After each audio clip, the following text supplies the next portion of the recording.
Hello everybody. Since we will not have a pre-final presser tomorrow, I'm going to congratulate Stefanos for reaching his second career Grand Slam final and just one match away from two dreams, a Grand Slam title and the #1 spot in the rankings. And just a thought about the two possible opponents in the final, Novak that you know very well and Tommy Paul, who would be a surprise.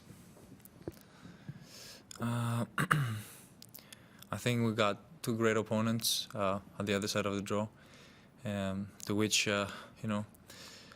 I find myself in a position I couldn't be more ready for this moment to be faced against a player perhaps that has won here a lot of times, and another one who is less experienced and has played less years on the tour, but still has a lot of hunger inside of himself. So we will find out the outcome in a couple of hours. But for now, all I have to say is this is a very humbling opportunity for me. Being in the finals here means a lot. Having started here as one of my first junior Grand Slams and being now in the finals of the men's event is as important as my very first steps that I took on the tennis court. So I'm gonna grasp this opportunity and get myself ready for this big day.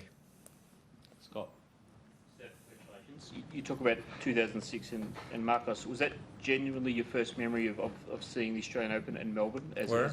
In which one? 2006 with Marcos. Was that one of the first moments that I had watching the Australian Open, and another moment that I had watching it on TV, gathering with friends and watching the final early morning on TV was Fernando Gonzalez, who also happens to be one of my favorite players. I just liked his explosivity, the way he was able to hit the ball. I don't remember who he played. Maybe Roger. Roger. Most likely Roger. Yeah.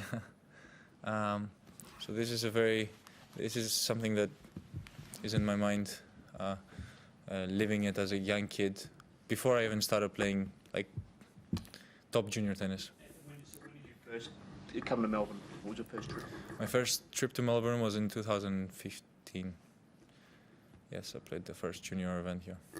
Rob. Melbourne's got a massive Greek population. Can you talk about the home support almost you've effectively got in this part of the world? And as a second question, if it is Novak, Greece versus Serbia, it's going to be one hell of an atmosphere, isn't it, on Sunday? Absolutely, yes.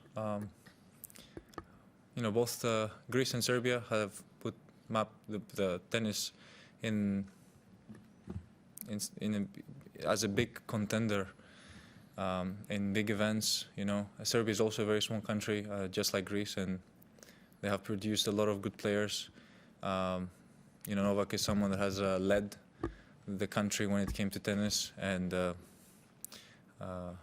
not a very big country. And I hope we in Greece can achieve the same thing they have in recent years and win multiple Grand Slams.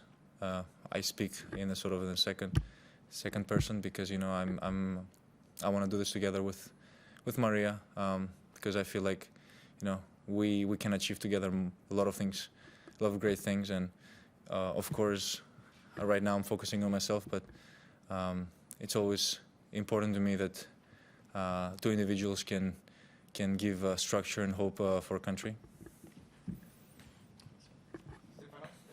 Novak Djokovic the other day didn't remember about the final you play in Roland Garros. You see that as a genuine lapsus, or maybe as he's trying to get into your mind? I don't remember either. Final? No, don't remember. Tom. Stefanos, you're allowed to coach from the stands these days, and you've been playing very well. Would you say that's been helping you this year? Well, the coaching has always been there. It hasn't. Some players might have, some coaches might have not been using it as much, but in my case, it has always been, part of how I do things when I'm on the court. I'm glad it's not penalized now. That's how it should be. I see no reason to have a coach with you if they can share some of their view and knowledge with you when you're competing. I feel like it's something very natural in our sport, and for sure it should be used. You say you don't remember that last final. You also said that you feel more ready for this final than you've ever been. Can you explain how you feel more ready for this one, perhaps, than you felt for that one, or why you feel the most ready for a stage like this that you've ever felt? I'm playing great tennis. I'm enjoying myself. I just see no downside or negativity in what I'm trying to do out there. You know, even if it doesn't work, I'm very optimistic and positive about any outcome and any opponent that I have to face. This is something that has been sort of lacking in my game. I genuinely believe in what I'm able to produce, and that is more than enough. And I go about this way, and I do this with a lot of. I strive for it every single day. You know, it might not go the way I want it to, but I put 110% out there. Noticeably very calm in pressure moments, not just at the Open, throughout the whole summer, even United Cup. Are you able to explain sort of how much work you and your team put into that, particularly after how Wimbledon ended for you last year? You know, I think it starts with confidence in what your capabilities and what you can do out there.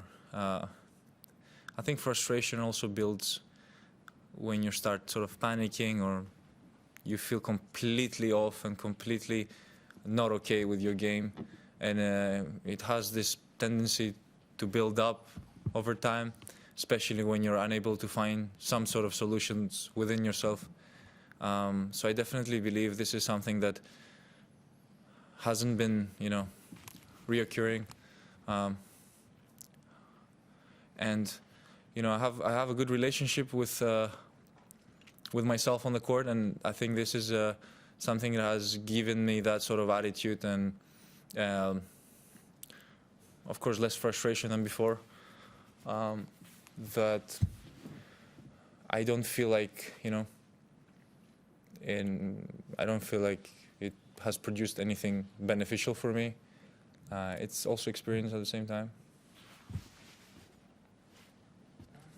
Pretty frustrated with those foot fault calls. What was happening? Apparently, I found out it was just like a really close foot fault from the side of the separation line between deuce and ad. So that was a foot fault from that perspective, which we don't get very often in tennis. It's normally when you step on the line. But yeah, that hasn't happened to me much before. I was, you know, tactically I wanted to use that. And I don't know, I feel like it was a very small foot fault that, you know, the line could read.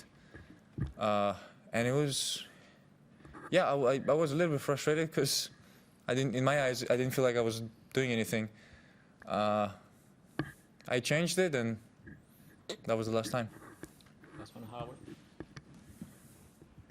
You can win your first Grand Slam title Sunday. You can move up to #1 in the rankings.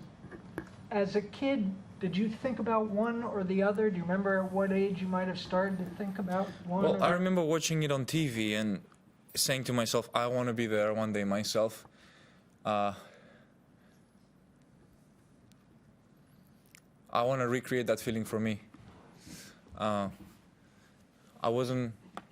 knew that that's a very long journey to get there, and you know, there are certain steps that you have to take to give yourself the chance to be competing for something like this. But I very much believed it.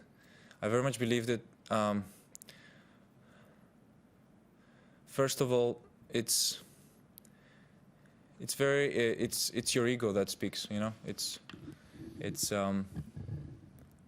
you either have it or not. You know, and you know, as a kid, I was very confident, and thank God I was good in my country. You know, starting from that, I knew that, you know, if I'm able to get out of my country and compete in other countries, European leagues and European tours, I proved myself over and over again that I'm actually good, and I did. finish as a junior number 1, and now I want to do it in the men's side, in the men's professional tennis. Yeah.